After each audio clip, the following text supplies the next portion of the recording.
Nung una akong makatikim ng Food for the Gods, alam niyo sabi ko, "Parang pangmatanda naman 'to." Oo, tapos nung natuto akong mag-bake, natuklasan ko, wow, natuklasan ko. Nalaman ko na yun pala ay galing sa dates, yung lasa na parang pangmatanda. Sorry na sa matatanda, pero ayun, kaya nung nag-start na akong gumawa ng Food for the Gods, binago ko siya ng konti para naman magustuhan ko din siya. So, hindi 'to traditional, inuuna ko na. Pero puwede niyo naman tanggalin yung mga inad ko para maging traditional siya. Dito meron akong 2 cups ng butter, bina-brown ko yan para magkaroon tayo ng mas magandang flavor ng butter. Mas na-e-enhance yung lasa ng butter dun sa binibake natin and nagkakaroon siya ng nutty flavor. So ayan, ba-brown lang natin yan. Kapag na-achieve yun yung gusto nyong brown, kailangan nating palamigin yung butter bago natin siya ilagay dun sa ibibake natin o dun sa mixture. Otherwise, magi-split yan. Hihiwalay siya doon sa mixture natin. So dito, nagkakrak lang ako ng 4 na pirasong itlog. Large yun, 2 and 1/2 cup ng sugar, 1 teaspoon ng salt, and then, imi-mix lang natin yan hanggang sa matunaw na yung sugar. Alam nyo ba yung ginagawa natin sa brownies para magkaroon siya ng flaky top? Nag-a-apply yon sa lahat ng bars na gagawin nyo. Kung gusto nyo magkaroon ng moist na loob, tapos medyo malutong yung labas, gawin nyo tong process na to. So, nung malamig na yung butter natin and halos natunaw na yung sugar, pwede na natin ilagay yung butter. Maglalagay din ako dyan ng 1/2 cup ng corn syrup. Yan, sa petra ko yan. Then, imimix na ulit natin yan gamit yung hand mixer.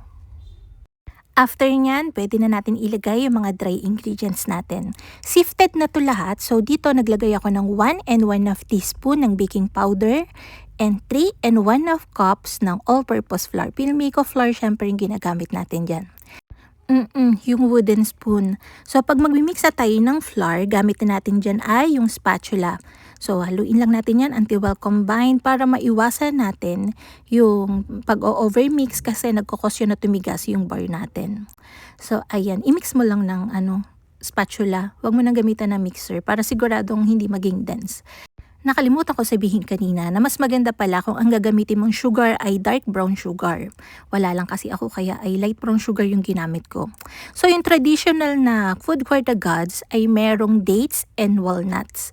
So yan, naglagay lang ako ng tig 1/2 cup o 1 and 1/2 cup. Depende kung gaano ka-loaded yung gusto mo sa food for the gods mo. Pero yan, 1 and 1/2 cups lang. So para nga maiwasan yung pagiging pangmatanda.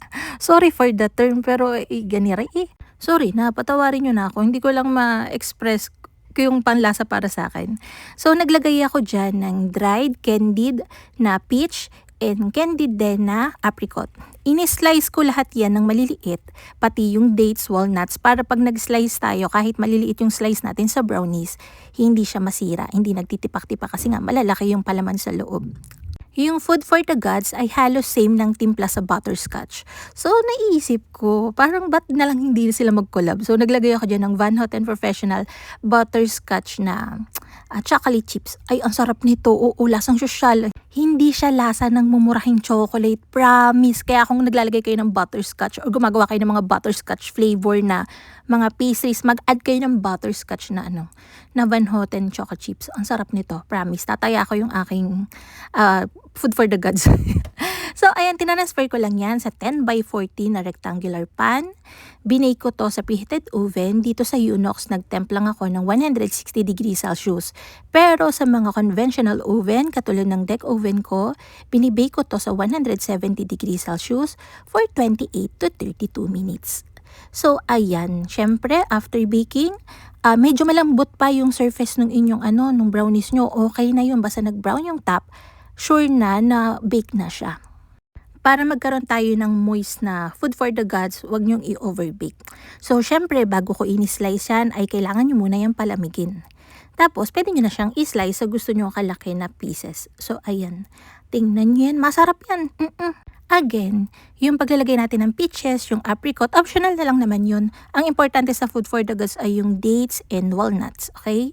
So, tignan nyo yan, quality talaga. So, binabalot ko yan sa mga foil na wrapper, kaya hindi na rin ako nag-add ng mga toppings sa ibabaw kasi masisira yung foil. So, ayun lang naman. Merry Christmas, guys! Yun lang. Thank you. Bye-bye!